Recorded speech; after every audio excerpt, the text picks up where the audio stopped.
Okay, so I'm gonna try to explain as best as possible on how to do the structural formula.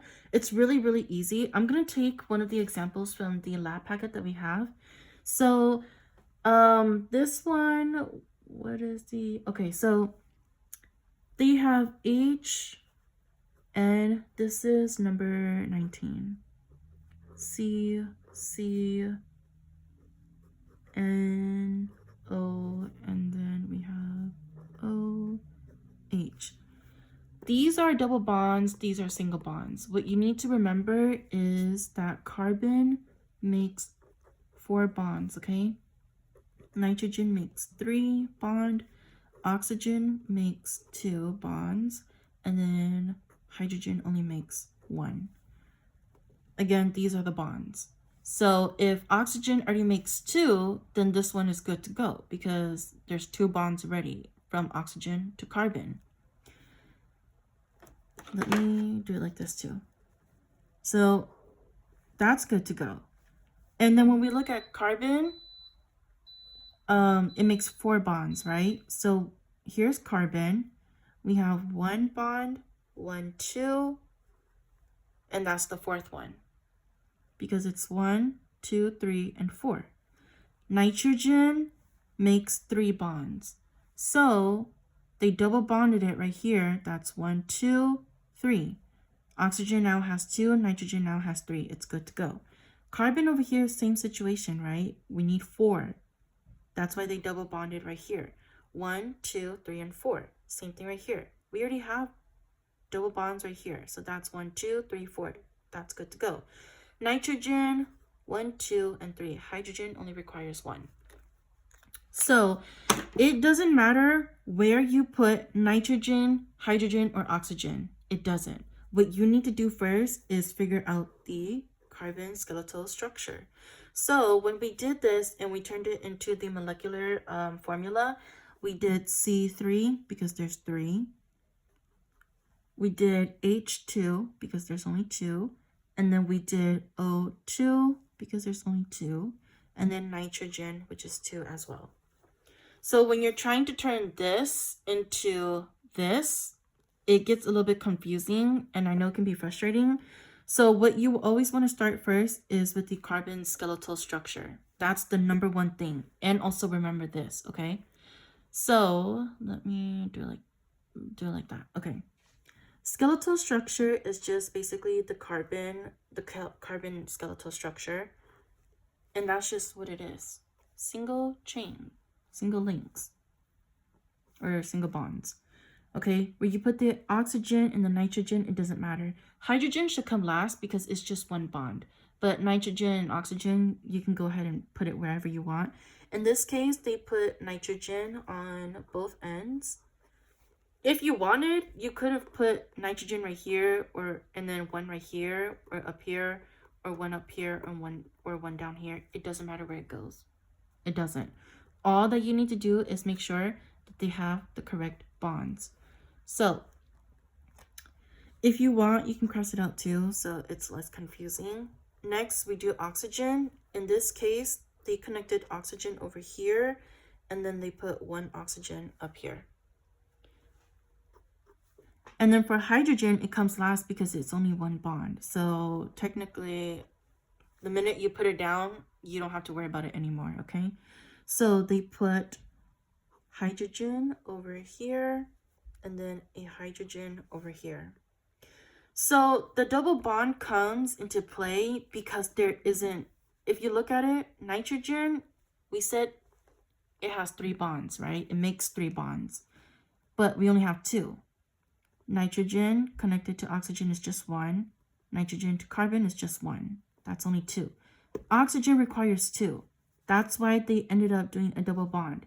You can add a double bond when there isn't enough, but you cannot add an extra hydrogen because then that ruins this molecular structure.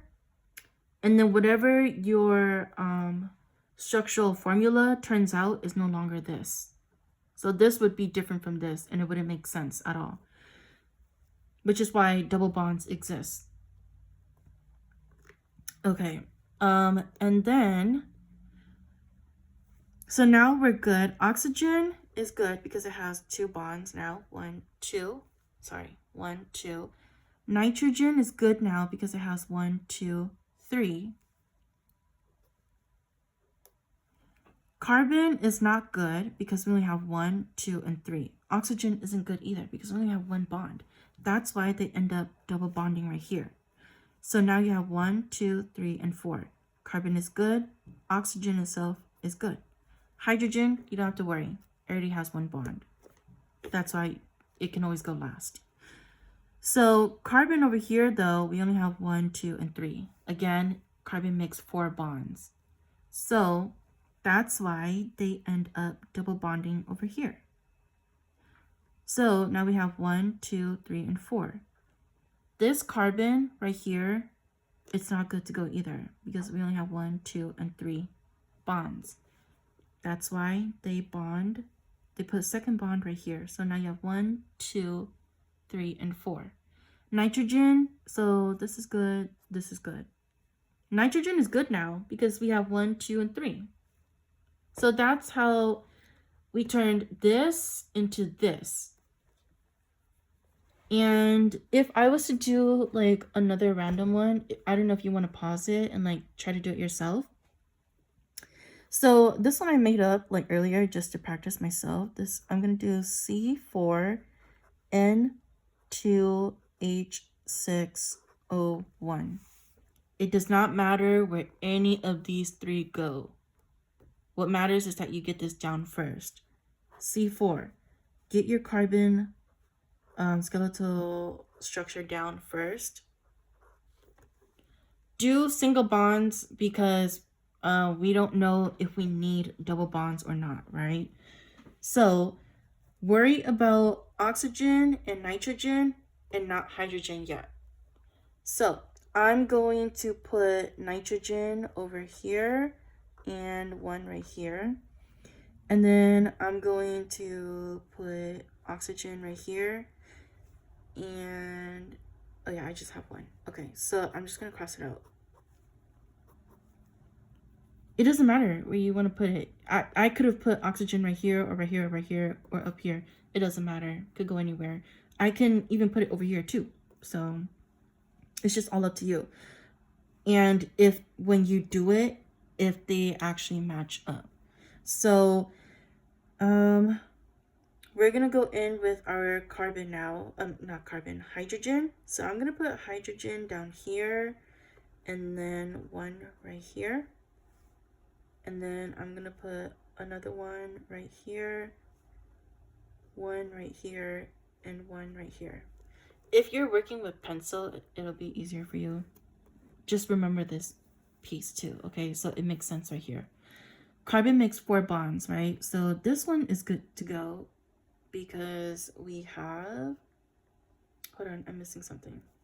Sorry, not that one. Okay, I'm gonna put hydrogen right here and then hydrogen right here. There you go. So this one is not good to go because it only has 3. 1, 2, 3. But oxygen, again, needs to make 2 bonds. That's why I'm going to double bond right here. Now we have 1, 2, 3, and 4. Nitrogen needs to make 3 bonds. That's why we have 1, 2, and 3. So you're good on this one, this one, this one. Hydrogen, again, only needs 1 bond. The minute you put it down, it's already good, you know, unless you need to move it around so that the rest of the chains make sense, then do it. So then when we look at this carbon right here, we can see that it only has 3, but we need 4. So we can't do a double bond over here because if we do that, then it breaks this piece over here. It turns it into 5. It doesn't work. So you would put a double bond right here because you can't put it right here because hydrogen only makes 1 bond. So now you have 1, 2, 3, and 4 bonds. Carbon, this one is good because it's 1, 2, 3, and 4. So you're fine. This carbon, not fine because you have 1, 2, 3. And then nitrogen is not fine either because nitrogen makes 3 bonds. You only have 2. So the only other place where you can put a double bond is right here. Now you have 1, 2, 3, and 4. 1, 2, 3 for nitrogen. Does it make sense?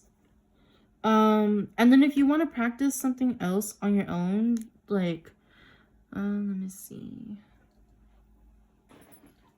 Where is it? You can practice this. See, wait, give me a second to find my iPad. Oh, okay. Oh, sorry. Okay, so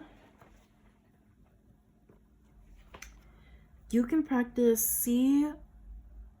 I'll give it easier one. C3H5